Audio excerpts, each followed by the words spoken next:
പല നൂറ്റാണ്ടുകളായി, ഏകദേശം 1000 വർഷങ്ങളായി ദൈവത്തിന്റെ നിധി കാത്തു സൂക്ഷിക്കുന്ന ഒരു ഭീമൻ മഹാസർപ്പം, നിധിയറ.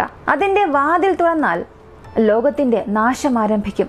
ദൈവത്താൽ എല്ലാവരും ശപിക്കപ്പെടും. ഇങ്ങനെ ഒട്ടേറെ നിഗൂഢമായ കഥകളും വിശ്വാസങ്ങളും ഉൾക്കൊള്ളുന്ന ഒരു ക്ഷേത്രമാണ് പൂരി ജഗന്നാഥ ക്ഷേത്രം, അതിനുള്ളിലെ നിധിയറയും.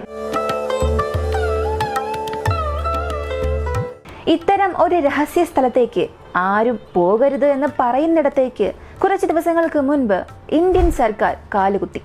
ഏകദേശം 46 വർഷങ്ങളായി അടഞ്ഞുകിടന്ന മുറിയുടെ 3 കൂറ്റൻ പൂട്ടുകൾ തകർത്ത് ആ രഹസ്യ നിധിയറയിലേക്ക് ഗവൺമെന്റ് ഓഫീഷ്യൽസ് പ്രവേശിച്ചു.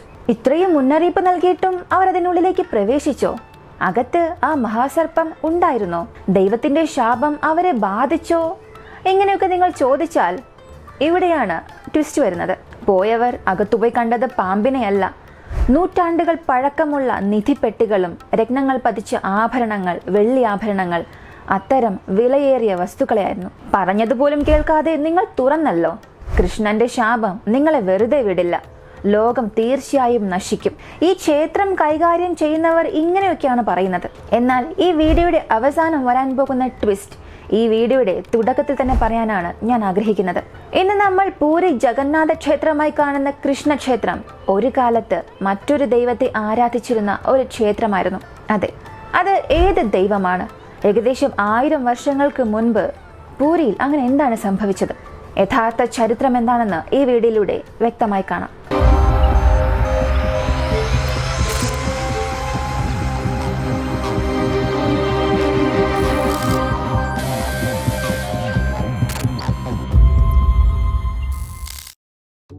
ഏതാണ്ട് 46 വർഷങ്ങൾക്ക് ശേഷം ഇന്ന് ഈ ക്ഷേത്രത്തെക്കുറിച്ചുള്ള വാർത്തകൾ എല്ലാവരും ചർച്ച ചെയ്യുന്ന തരത്തിൽ വളർന്നു.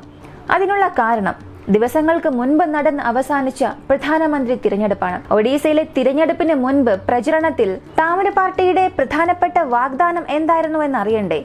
ഞങ്ങൾ അധികാരത്തിൽ വന്നാൽ 46 വർഷമായി തുറക്കാതെ കിടക്കുന്ന പൂരി ജഗന്നാഥ ക്ഷേത്രത്തിലെ ആ നിധിയറ തുറന്ന് ജനങ്ങൾക്ക് മുൻപിലേക്ക് അത് കൊണ്ടുവരും. അകത്തുള്ള നിധികളെല്ലാം ശരിയാണോ എന്ന് കണക്കെടുക്കും. അങ്ങനെയായിരുന്നു അവരുടെ വാഗ്ദാനം. അപ്പോ അവസാനമായി എപ്പോഴാണ് ഈ കണക്കെടുപ്പ് നടന്നതെന്ന് ചോദിച്ചാൽ 1978 ഏകദേശം 800 വർഷങ്ങൾക്ക് മുൻപ് പണികഴിച്ച ഈ ക്ഷേത്രത്തിൽ 2 നിധി അറകളുണ്ട്. ഈ അറകൾ മുട്ടയ്ക്കുള്ളിലെ ഒരു മഞ്ഞക്കരു പോലെയാണ്. അങ്ങനെയാണ് അത് രൂപകൽപ്പന ചെയ്തിട്ടുള്ളത്. അതായത് പുറംതോടാണ് ആ അറയുടെ ചുമർ, ഭിത്തി. അകത്തുള്ള ആ വെള്ള ഭാഗമാണ് ആ അറയുടെ സ്പേസ്. അതിനും ഉള്ളിലെ ആ ഇരുണ്ട ഭാഗമാണ് രണ്ടാമത്തെ അറ. ഈ പുറമേയുള്ള അറയെ, അതായത് ബഹാര ബന്ധരെ, ക്ഷേത്ര നിർവാഹികൾ ഇടയ്ക്കിടയ്ക്ക് തുറക്കാറുണ്ട്. എന്നാൽ ഭിതാര ബന്ധാര, അതായത് ഉള്ളിലുള്ള ഈ അറയെ ആരും തൊടാറു പോലുമില്ല. അവസാനമായി 1978 ഈ ഉള്ളിലെ അറ തുറന്നപ്പോൾ 12833 പരി സ്വർണ്ണാഭരണങ്ങളും 22,150 പരി വെള്ളി ആഭരണങ്ങളും ഉള്ളതായി കണ്ടെത്തി. ഒരു പരി അല്ലെങ്കിൽ യൂണിറ്റ് എന്നത് 11.66 ഗ്രാമാണ്.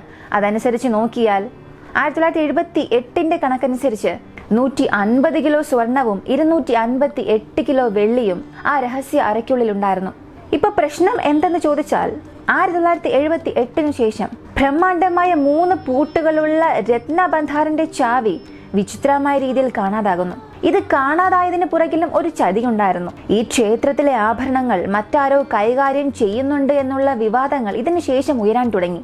ഇതുമായി ബന്ധപ്പെട്ട് നിരവധി കേസുകൾ കോടതിയിൽ നടന്നിട്ടുണ്ട്. അവസാനമായി കോടതിയിൽ നിന്നും വന്ന വിധി പല നൂറ്റാണ്ടുകൾ പഴക്കമുള്ള ഈ മുറികൾ എത്രത്തോളം സുരക്ഷിതമാണ്. അങ്ങനെ സുരക്ഷിതം അല്ല എന്നുണ്ടെങ്കിൽ ഈ ആഭരണങ്ങളെല്ലാം കണക്കെടുത്ത് അതിനെ ഒരു പുതിയ അറയ്ക്കുള്ളിൽ കെട്ടിടത്തിലേക്ക് മാറ്റി സ്ഥാപിക്കേണ്ടതാണ് എന്ന് ഇതായിരുന്നു വിധി. എന്നാൽ ഇത് ആ നാട്ടിൽ ജീവിക്കുന്ന ജനങ്ങളുടെ വിശ്വാസമനുസരിച്ച്, ഉദാഹരണത്തിന് ആ അകത്തുള്ള മഹാസർപ്പം, അറ തുറക്കുകയാണെങ്കിൽ ലോകം തന്നെ നശിക്കും, ദൈവത്തിന്റെ ശാപം, ഇങ്ങനെ പല കാരണങ്ങൾ കാരണം ഇതിനൊരു കാലതാമസം ഉണ്ടായി.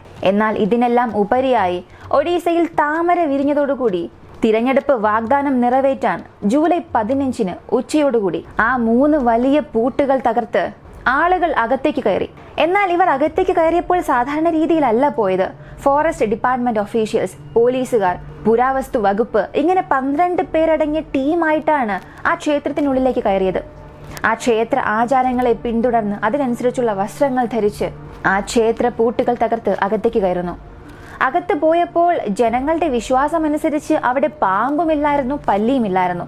അകത്ത് പോയവർ ഏകദേശം 5 മണിക്കൂർ കഴിഞ്ഞ് പുറത്തേക്ക് വരുന്നു.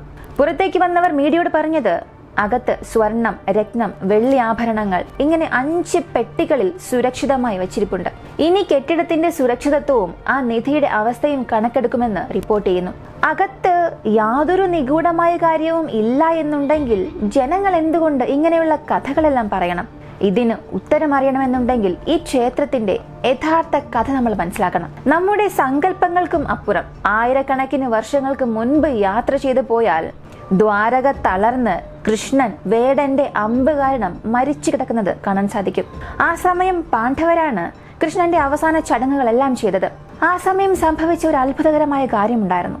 കൃഷ്ണന്റെ ശരീരം കത്തിക്കരിഞ്ഞ് നശിച്ചതിന് ശേഷം പോലും ലോഹം കൊണ്ട് നിർമ്മിച്ചതുപോലെ സങ്കല്പിക്കാൻ കഴിയാത്ത ഊർജം പ്രകടിപ്പിക്കാൻ കഴിയുന്ന കൃഷ്ണന്റെ ഹൃദയം മാത്രം തുടിച്ചുകൊണ്ടിരുന്നു. ആ ഹൃദയത്തെ പിന്നീട് പാണ്ഡവ തലമുറ സംരക്ഷിച്ചു പോന്നു. ഇതിനുശേഷം ചില കാലങ്ങൾ കഴിഞ്ഞ് ഈ ഹൃദയം പാണ്ഡ്യരാജാവായ ഇന്ദ്രയുമ്നന്റെ കയ്യിൽ ലഭിക്കുന്നു. ഒരു ദിവസം ഈ പാണ്ഡ്യരാജാവിന്റെ സ്വപ്നത്തിൽ നാരായണൻ പ്രത്യക്ഷപ്പെടുന്നു. എന്റെ ഹൃദയത്തെ മരം കൊണ്ടുള്ള എന്റെ രൂപത്തിൽ സ്ഥാപിക്കുകയും അതിനു മുകളിൽ ഒരു ക്ഷേത്രം പണിയുകയും ചെയ്യണം. ശില്പം പണിയാൻ ആവശ്യമായ മരവും നിനക്ക് കടൽക്കരയിൽ നിന്ന് ലഭിക്കും എന്ന് പറഞ്ഞു. അതുപോലെ അടുത്ത ദിവസം പാണ്ഡ്യരാജാവ് ആ കടൽക്കരയിൽ ചെന്ന് നിൽക്കുന്നു. അദ്ദേഹത്തിന് 3 മരക്കട്ടകളും ലഭിക്കുന്നു. അതുപയോഗിച്ച് പ്രതിമ നിർമ്മിക്കാൻ ശ്രമിച്ചപ്പോൾ ലോഹം കൊണ്ടുള്ള ആ ഉളി ആ മരത്തിൽ വെച്ച് അടിച്ചിട്ടും ഉള്ളി പൊട്ടിപ്പോകുന്നതല്ലാതെ മരത്തിനെ ചെത്തി മിനുസപ്പെടുത്താൻ സാധിച്ചില്ല. ദൈവമേ, എന്താണ് ഈ പരീക്ഷണമെന്ന് പാണ്ഡ്യരാജാവ് വളരെ വേദനയോടുകൂടി ചിന്തിക്കുമ്പോൾ ആ സമയത്ത് ഒരു വയസ്സായ ശില്പി പാണ്ഡ്യരാജാവിനെ തേടി വരുന്നു. ഈ മരത്തിൽ നിന്ന് ഞാൻ ഒരു പ്രതിമ രൂപപ്പെടുത്താം, എന്നാൽ അതിന് എനിക്ക് 28 ദിവസം ആവശ്യമാണ്. അടഞ്ഞ അറയ്ക്കുള്ളിൽ മാത്രമേ ഞാനത് ചെയ്യുകയുള്ളൂ. ആ 28 ദിവസം അവസാനിക്കുന്നത് വരെയും ആരും എന്നെ ശല്യം ചെയ്യരുത് എന്ന് പറയുന്നു. അതുപോലെ അദ്ദേഹം ചോദിച്ച കാര്യങ്ങളും സൗകര്യങ്ങളും എല്ലാം ചെയ്തു നൽകുന്നു. ആ അറയും അടയ്ക്കപ്പെടുന്നു. ദിവസവും പാണ്ഡ്യരാജാവ് ആ അറയ്ക്ക് മുൻപിൽ വന്ന് നിൽക്കും. അകത്തുനിന്ന് ഉള്ളിയടിക്കുന്ന ശബ്ദം പുറത്ത് കേൾക്കാം. ഇങ്ങനെ 26 ദിവസം കഴിഞ്ഞു. 27-ാം ദിവസം രാജാവ് ആ അറയ്ക്ക് മുൻപിൽ വന്ന് നിൽക്കുന്നു. പക്ഷെ അകത്തു നിന്നും യാതൊരു ശബ്ദവും പുറത്ത് കേൾക്കുന്നില്ല. എന്തു പറ്റി? ശില്പി ഉറങ്ങിപ്പോയോ? ശില്പത്തിന്റെ പണി നടക്കുന്നുണ്ടോ ഇല്ലയോ എന്ന് സംശയിച്ച രാജാവ് തിടുക്കത്തിൽ ആ അറയുടെ വാതിൽ തുറക്കുന്നു. അകത്ത് ചെന്ന് നോക്കിയപ്പോൾ 3/4 ഭാഗവും അവസാനിച്ച ശില്പങ്ങൾ ഉണ്ടായിരുന്നു. എന്നാൽ വയസ്സായ ആ ശില്പിയെ കാണാനില്ല. രാജാവും അത്ഭുതത്തോടുകൂടി ചിന്തിച്ചുകൊണ്ടിരുന്നു. അപ്പോഴായിരുന്നു അദ്ദേഹത്തിനൊരു അശരീരി ലഭിച്ചത്. രാജാവേ, വയസ്സായ ശില്പിയായി നിന്റെ മുൻപിൽ പ്രത്യക്ഷപ്പെട്ടത് ഞാൻ തന്നെയാണ്. നിനക്കൊരൽപ്പം കാത്തിരിക്കാമായിരുന്നു. നീ തിടുക്കം കാണിച്ചു.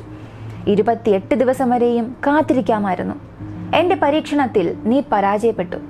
എങ്കിലും സാരമില്ല, ഈ ശില്പങ്ങളെ തന്നെ ഇതുപോലെ പ്രതിഷ്ഠിച്ചാൽ മതി. ഇതിനു മുകളിൽ എനിക്ക് ക്ഷേത്രം പണിതാൽ മതിയെന്ന് ഇങ്ങനെ നാരായണൻ പറഞ്ഞു. ഇതിനുശേഷം പാണ്ഡ്യരാജാവ് നാരായണന്റെ കൽപ്പന അനുസരിക്കുകയും കൃഷ്ണന്റെ ഹൃദയം ആ പ്രതിമയിൽ ഘടിപ്പിക്കുകയും അതിനു മുകളിൽ ഒരു ക്ഷേത്രം നിർമ്മിക്കുകയും ചെയ്തു. ഈ ക്ഷേത്രമാണ് പൂരി ജഗന്നാഥ ക്ഷേത്രം. ഇത് സംഭവിച്ചിട്ട് ഏകദേശം ഒരു 5000 വർഷങ്ങളായിട്ടുണ്ടാകുമെന്ന് ഈ ക്ഷേത്രത്തിലുള്ളവർ പറയുന്നു. അപ്പോൾ അവർ പറയുന്നതനുസരിച്ച് നോക്കിയാൽ ഈ പൂരി ജഗന്നാഥ ക്ഷേത്രം 5000 വർഷം പഴക്കമുള്ളതാണ്. കൂടാതെ അവർ പറയുന്ന മറ്റൊരു വിചിത്രമായ കാര്യം എന്തെന്ന് ചോദിച്ചാൽ, ഇന്നും ഈ ക്ഷേത്രത്തിന്റെ ശ്രീകോവിലിനുള്ളിൽ ജഗന്നാഥ പ്രതിമയ്ക്കുള്ളിൽ കൃഷ്ണന്റെ ഹൃദയം തുടിക്കുന്നുവെന്ന്. ഓരോ 12 വർഷത്തിലും ആരും അറിയാതെ ക്ഷേത്രത്തിലെ എല്ലാ ക്യാമറയും ഓഫ് ചെയ്തിട്ട് കൃഷ്ണന്റെ ഹൃദയത്തെ പുതിയ മരപ്രതിമയ്ക്കുള്ളിൽ മാറ്റിവെക്കുന്ന ചടങ്ങ് നടക്കും. ഈ രഹസ്യ ചടങ്ങ് നടക്കുമ്പോൾ പുറത്തുള്ള ആരും തന്നെ അകത്തേക്ക് കയറാൻ പാടില്ല. ഇങ്ങനെ ക്ഷേത്രത്തെക്കുറിച്ച് പല വിചിത്രമായ കഥകളുണ്ട്.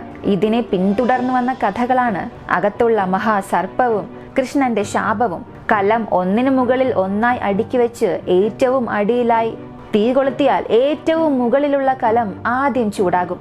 കൂടാതെ എപ്പോഴും തീരാത്ത പ്രസാദവും. ഇതെല്ലാം കഥകളാണ്. എന്നാൽ ഇപ്പോഴാണ് നമ്മൾ ഈ വീഡിയോയുടെ വളരെ വളരെ പ്രധാനപ്പെട്ട ഭാഗത്തേക്ക് വന്നിരിക്കുന്നത്. ഈ ക്ഷേത്രത്തെക്കുറിച്ച് പല കഥകളുണ്ടാകാം, എന്നാൽ ചരിത്രമാണ് നമുക്ക് യാഥാർത്ഥ്യം എന്തുള്ളെന്നത് പകൽ വെളിച്ചം പോലെ പറഞ്ഞു തരുന്നത്. ഞാൻ ആമുഖത്തിൽ മറച്ചു വെച്ച കാര്യം ഇപ്പോൾ തന്നെ പറയാം. പൂരി ജഗന്നാഥ ക്ഷേത്രം പണിയുന്നതിന് മുൻപ് അവിടെ ഒരു ബുദ്ധക്ഷേത്രമായിരുന്നു ഉണ്ടായിരുന്നത്. ഇത് പറയാൻ കാരണം അതിനും തെളിവുണ്ട്. ചരിത്രത്തിന് പുറകിലേക്ക് പോയാൽ ഏകദേശം 1700 വർഷങ്ങൾക്ക് മുൻപ് ഒഡീസ കലിംഗ പ്രദേശമായി അറിയപ്പെട്ട കാലം. 3-ാം നൂറ്റാണ്ടിൽ കലിംഗർ ആ പ്രദേശം ഭരിച്ചപ്പോൾ അശോകൻ കലിംഗ രാജ്യം ആക്രമിച്ച് കീഴടക്കി. ഇതിനുശേഷം അശോക രാജാവ് താൻ ചില തെറ്റുകൾ മനസ്സിലാക്കി ബുദ്ധമതത്തിൽ സ്വയം സമർപ്പിച്ച് ബുദ്ധക്ഷേത്രങ്ങളും ബുദ്ധവിഹാരങ്ങളും സൃഷ്ടിച്ചു. അതുപോലെ കലിംഗ രാജ്യത്തും പൂരി എന്ന സ്ഥലത്തും ഇതുപോലെ പല ക്ഷേത്രങ്ങൾ പണിതിട്ടുണ്ട്. എന്നാൽ അതുമാത്രം വെച്ചുകൊണ്ട് അവിടെ ബുദ്ധക്ഷേത്രമായിരുന്നു ഉണ്ടായിരുന്നത് എന്ന് നമ്മളെ കൊണ്ട് ഒരിക്കലും ഉറപ്പിച്ച് പറയാൻ സാധിക്കില്ല. അതിനാൽ വീണ്ടും വളരെ ആഴത്തിൽ ചരിത്ര താളുകൾ നമ്മൾ പരിശോധിക്കേണ്ടതുണ്ട്. 7-ാം നൂറ്റാണ്ടിൽ ഏകദേശം 1300 വർഷങ്ങൾക്ക് മുൻപ്, അതായത് അശോകർ കലിംഗ രാജ്യം ക്യാപ്ചർ ചെയ്ത് 500 വർഷം കഴിഞ്ഞ്, അക്കാലത്ത് ഇന്ത്യ മുഴുവനും വ്യാപിച്ചു കിടന്ന ബുദ്ധമതത്തെക്കുറിച്ചും അതിന്റെ പ്രത്യയശാസ്ത്രത്തെക്കുറിച്ചും പഠിക്കാൻ ചൈനയിൽ നിന്ന് ജുവാൻസാങ് എന്ന സന്യാസി ഇന്ത്യയിലേക്ക് വരുന്നു. ഏകദേശം 17 വർഷം ഭാരതദേശം മുഴുവനും ചുറ്റിത്തിരിഞ്ഞ് ഇവിടെയുള്ള ബുദ്ധമതത്തിന്റെ വളർച്ചയും ജനങ്ങളുടെ ജീവിത രീതിയും ഓരോ രാജ്യത്തിലുള്ള ജനങ്ങളുടെ സംസ്കാരവും എല്ലാം അദ്ദേഹം മനസ്സിലാക്കുന്നു. അദ്ദേഹത്തിന്റെ ജീവിതത്തിന്റെ നീണ്ട ഒരു യാത്ര ഇന്ത്യയിൽ അവസാനിപ്പിച്ചിട്ട് വീണ്ടും ചൈനയിലേക്ക് തിരികെ പോകുന്നു. അവിടെ പോയതിനു ശേഷം അദ്ദേഹത്തിന്റെ അനുഭവങ്ങൾ, അദ്ദേഹം കണ്ട കാര്യങ്ങൾ, അറിഞ്ഞ കാര്യങ്ങൾ എല്ലാം ഒരു കുറിപ്പായി എഴുതുന്നു. ഇത് 19-ാം നൂറ്റാണ്ടിൽ ഏകദേശം 100 വർഷങ്ങൾക്ക് മുൻപ് ചൈനയിൽ നിന്ന് ഭാഷ മാറ്റി സുവാങ്സാങ് ചെയ്ത ട്രാവൽ വ്ലോഗ് ഗവേഷകർ ഒരു പുസ്തകമായി പുറത്തിറക്കി. ആ പുസ്തകത്തിന്റെ പേരാണ് the great tongue dynasty records of the western region. ഈ പുസ്തകത്തിന്റെ 11-ാം അധ്യായത്തിൽ country of king link Kia, അതായത് കലിംഗ ദേശത്തെക്കുറിച്ച് സുവാങ്സാങ് പറഞ്ഞിട്ടുണ്ട്. അദ്ദേഹം പറഞ്ഞത് കലിംഗ ദേശത്തിന്റെ ഉദയഗിരി മല തീരക്കടൽ മുതൽ രത്നഗിരി മല അവസാനിക്കുന്നത് വരെ ആ തീരദേശ പ്രദേശങ്ങൾ മുഴുവനും ബുദ്ധവിഹാരങ്ങളായിരുന്നു ഉണ്ടായിരുന്നത്. അവയെല്ലാം ഞാൻ എൻ്റെ കണ്ണുകൾ കൊണ്ട് കണ്ടുവെന്ന് 7-ാം നൂറ്റാണ്ടിൽ തന്നെ അദ്ദേഹം എഴുതി വെച്ചു. മാപ്പിൽ നോക്കിയാൽ രത്നഗിരിക്കും ഉദയഗിരിക്കും ഇടയിലാണ് ഈ പൂരിയും സ്ഥിതി ചെയ്യുന്നത്. 7-ാം നൂറ്റാണ്ടിൽ വന്ന ചൈനയിലെ സന്യാസിയും ഇത് തന്നെയാണ് പറഞ്ഞത്. പൂരിയിൽ ബുദ്ധക്ഷേത്രം ഉണ്ടായിരുന്നുവെന്ന് അദ്ദേഹത്തിന്റെ അഭിപ്രായവും അതുപോലെ ഉറപ്പുവരുത്തി. ഈ അഭിപ്രായത്തെ വീണ്ടും ഒന്നുകൂടെ സ്ഥിരീകരിക്കാൻ 18-ാം നൂറ്റാണ്ടിൽ ജീവിച്ച മഹാനായ ജ്ഞാനി വിവേകാനന്ദ സ്വാമിയുടെ വാക്കുകളും നമ്മൾ ശ്രദ്ധിക്കേണ്ടതുണ്ട്. 1902 വിവേകാനന്ദ സ്വാമി മരിച്ചതിനു ശേഷം അദ്ദേഹം ജീവിച്ചിരുന്ന കാലത്ത് അദ്ദേഹം പറഞ്ഞ ചില സിദ്ധാന്തങ്ങൾ, പ്രഭാഷണങ്ങൾ എല്ലാം എടുത്ത് complete works of Swami Vivekananda എന്ന പുസ്തകം പുറത്തിറക്കുന്നു.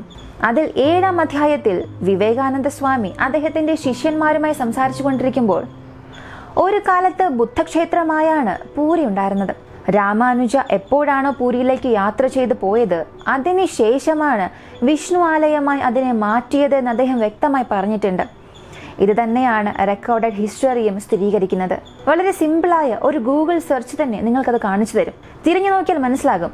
ചോടഗംഗ രാജാവ് അനന്തവർമ്മൻ 1078 മുതൽ 1148 ഈ കാലത്തിനിടെയായിരുന്നു പൂരിയിലെ ജഗന്നാഥ ക്ഷേത്രം പണിയുന്നത്. നമ്മുടെ രാമാനുജനും ഇതേ കാലഘട്ടത്തിലാണ് കലിംഗദേശത്തിൽ യാത്ര ചെയ്തു പോയത്. ഇദ്ദേഹത്തിന്റെ വാക്കുകളിൽ സ്വാധീനിച്ചാണ് ഗംഗാവർമ്മൻ അവിടെ ഒരു മഹാവൈഷ്ണവ ക്ഷേത്രം നിർമ്മിച്ചത്.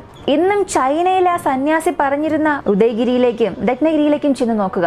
അവിടെ ഒട്ടനവധി ബുദ്ധശില്പങ്ങളും പൂജാ വസ്തുക്കളും ഇന്ത്യൻ ആർക്കിയോളജിക്കൽ ടീം എക്സ്കവേറ്റ് ചെയ്ത് അതിനെ സംരക്ഷിച്ചു വരുന്നുണ്ട്. അപ്പോൾ ഈ ഡോട്ട്സ് എല്ലാം കണക്ട് ചെയ്ത് നോക്കുമ്പോൾ തീർച്ചയായും 12-ാം നൂറ്റാണ്ടുകൾക്ക് മുൻപ് അവിടെ ഒരു ബുദ്ധവിഹാരമായിരുന്നു ഉണ്ടായിരുന്നതെന്ന് നമ്മളെ കൊണ്ട് തീർച്ചയായും പറയാൻ സാധിക്കും. അപ്പോൾ 5000 വർഷം പഴക്കമുള്ള ഈ കൃഷ്ണന്റെ ഹൃദയം, ഇതൊക്കെ എന്താണെന്ന് ചോദിച്ചാൽ, കള്ളമാണോ എന്ന് ചോദിച്ചാൽ, ഈ വീഡിയോ ഇതുവരെയും കണ്ടുകൊണ്ടിരിക്കുന്ന നിങ്ങളോട് തന്നെ ഇതിനെക്കുറിച്ചുള്ള അഭിപ്രായങ്ങൾ ഞാൻ ചോദിക്കുകയാണ്. ദൈവം ഇല്ല എന്ന് പറയുന്നതല്ല എൻ്റെ ജോലി. യഥാർത്ഥ ചരിത്രം നിങ്ങളിൽ എത്തിക്കണം എന്നുള്ളത് മാത്രമാണ്. യഥാർത്ഥ ചരിത്രം എന്താണെന്ന് മനസ്സിലാക്കുന്നതിൽ യാതൊരു തെറ്റുമില്ല. ബുദ്ധനായാലും വിഷ്ണു ആയാലും എല്ലാ ദൈവങ്ങളും ഒന്ന് തന്നെയാണ്. അത് വിഷ്ണു ക്ഷേത്രമായതിൽ യാതൊരു തെറ്റുമുള്ളതായി എനിക്ക് തോന്നുന്നില്ല. 800 വർഷങ്ങൾക്ക് മുൻപ് അത് കൺവേർട്ട് ആയാലും 800 വർഷങ്ങളെ തുടർന്നു വരുന്ന ഒരു പാരമ്പര്യം അതിലുണ്ട്. ജനങ്ങളുടെ വിശ്വാസം അതിലുണ്ട്. അവരുടെ വിശ്വാസം അങ്ങനെ തന്നെ നിലനിൽക്കട്ടെ. ഏത് രൂപത്തിലായാലും അത് ദൈവം തന്നെയാണ്. എന്നാൽ ഇതാണ് ദൈവം എന്ന് ഒരു പ്രത്യേക വളയത്തിനുള്ളിൽ മാത്രം നിങ്ങൾ അകപ്പെടരുത്. നമ്മൾ വിശ്വസിക്കുന്നത് മാത്രമാണ് ദൈവം എന്നൊരിക്കലും നമ്മൾ അമിതമായി വിശ്വസിക്കരുത്. ഈ ഒരു വീഡിയോയെ കുറിച്ചുള്ള നിങ്ങളുടെ അഭിപ്രായം കമന്റിൽ പറയുക. പൂരി ജഗന്നാഥ ക്ഷേത്രത്തെക്കുറിച്ച് ഞാൻ ഈ പറഞ്ഞ കാര്യങ്ങളല്ലാതെ മറ്റു ചരിത്രം എന്തെങ്കിലും ഉണ്ടെങ്കിൽ അതറിയാവുന്നവർ കമന്റിൽ പറയുക. വീഡിയോ ഇഷ്ടമായ ലൈക്ക് ചെയ്യുക, ഷെയർ ചെയ്യുക. നമ്മുടെ ചാനൽ ആദ്യമായി കാണുന്നവരാണെങ്കിൽ മറക്കാതെ സബ്സ്ക്രൈബ് ചെയ്ത് സപ്പോർട്ട് ചെയ്യുക. മറ്റൊരു വീഡിയോയുമായി വീണ്ടും കാണാം.